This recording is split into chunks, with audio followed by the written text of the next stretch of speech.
That unassuming shaker on your kitchen table, it's secretly dictating your long-term cardiovascular health. Welcome to The Explainer. Today, we're decoding the crystals. We're breaking down the hidden dangers of the world's most common seasoning, how it actually impacts your body, and why the tiniest grocery aisle choices have absolutely massive implications for your kidneys and blood pressure. Here's our roadmap. We'll start by untangling salt versus sodium, then dive into how they impact your kidneys and blood pressure. After that, we look at the potassium seesaw, navigate the great salt debate, hunt down where all this sodium is actually hiding, and finish up with some highly practical tips for your everyday health. Section 1. Salt versus sodium. Decoding the crystals. Let's clear up a foundational myth right off the bat. Salt and sodium, they're not exactly the same thing. People use the terms interchangeably, literally all the time, but biologically, they're distinct. So, sodium is an essential mineral. Our bodies absolutely need it to survive, for nerve signals, muscle contractions, all that good stuff. But here's the kicker. Sodium makes up just 40% of a table salt crystal. The other 60% is chloride. When you're checking a food label, it's tracking that 40%, the sodium, because that's the active player messing with your blood pressure. Now, since you need sodium, you obviously can't just zero it out entirely. But what's the safe zone? While a lot of general guidelines cap it at 2,300 milligrams, the American Heart Association actually recommends an ideal limit of just 1,500 milligrams a day for most adults. And that lower ceiling is specifically there to protect your heart and lock your blood pressure into a healthy long-term range. Section 2. Kidneys and blood pressure, the filtration system. So how does this actually play out in your body? Well, it's all about how sodium interacts with your kidneys. Think of your kidneys as this incredibly delicate, highly advanced filtration system. When you dump excess sodium in there, your kidneys have to work in overdrive to filter it out. Over time, that constant stress can actually decrease their filtration rate. And it gets worse. Flushing out that extra sodium causes increased calcium excretion, which, you guessed it, spikes your risk of painful kidney stones. And if the kidneys just can't keep up with the load, that extra sodium pulls water straight into your blood vessels, leading to some really dangerous fluid buildup around your heart and lungs. And this completely validates the clinical reality. These charts are from a 2018 meta-analysis looking at chronic kidney disease patients. What you're seeing here is a significant, undeniable drop in both clinic and ambulatory blood pressure when these patients follow moderate salt restriction. The data's right there. Taking that heavy load off the kidneys by cutting back on sodium has a direct, highly measurable benefit for lowering blood pressure. Section 3. The potassium seesaw. Balancing the scale. But hey, sodium doesn't act alone. It operates in this really delicate, beautiful biological balance with another absolutely crucial mineral. Think of it like a seesaw right inside your kidneys. On one side, you've got sodium pulling water in, which raises your blood volume and shoots up your blood pressure. On the flip side, you have potassium. Potassium is your counterweight. It actively works against the sodium, helping your body excrete the excess out in your urine. This relaxes your blood vessels and brings the pressure right back down. So it's not just about the sodium you're taking in. The ratio between these two minerals is absolutely huge. Section 4. The great salt debate. Contenders versus defenders.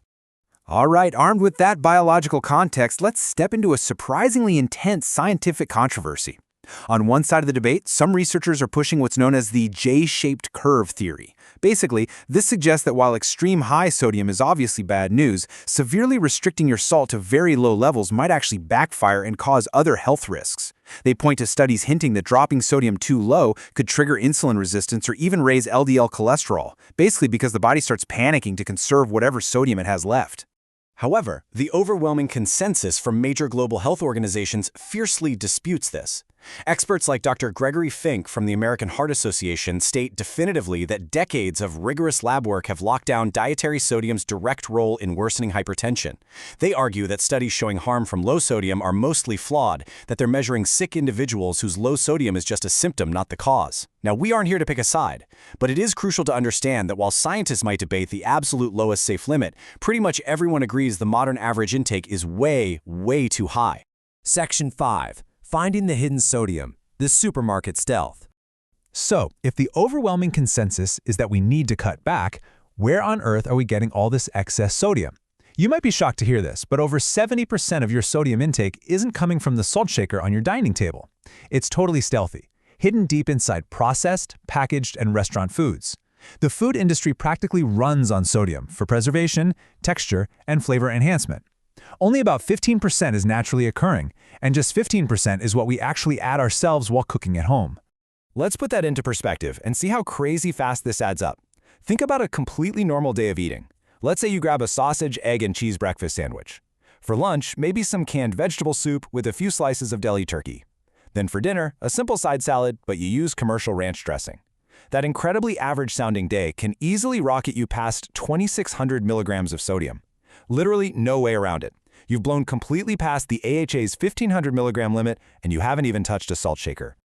To fight back against this supermarket stealth, you've got to become a master at decoding food labels, because the marketing is tricky. Sodium-free legally means less than 5 milligrams per serving. Okay, cool.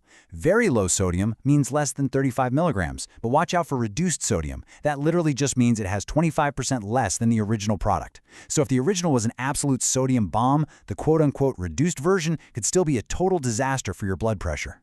Section 6. Practical tips for health. Actionable swaps. Okay, let's bring this all back to your own kitchen with some highly actionable, everyday tips to protect your kidneys, because even the smallest changes matter immensely here. First up, whenever you can, choose fresh vegetables over frozen meals or canned goods. Those are almost always soaking in heavy brine. If you do use canned beans or veggies, just take 10 seconds to thoroughly rinse them under cold water. That simple trick washes away a massive amount of the excess sodium. Skip the flavored seasoning packets and instant noodles and instead rely on fresh herbs, spices, and a squeeze of fresh citrus to bring the flavor. And hey, remember that biological seesaw we talked about earlier? You can actively tilt the scales in your favor by eating a potassium-rich diet. Load up on fresh fruits like bananas and oranges, veggies like spinach and potatoes, and get some omega-3 rich fish in there, plus some unsalted nuts and seeds. This doesn't just give you incredible nutrients, it naturally helps your body flush out that stubborn hidden sodium while dropping vascular inflammation at the exact same time. Go to your pantry right now. Pick up the nutrition label on your absolute favorite staple, that soup, that dressing, or that snack. Look closely at the back and ask yourself, how much hidden sodium are you actually eating every single day? The numbers might completely shock you, but understanding your baseline is the absolute only way to take back control of your cardiovascular health.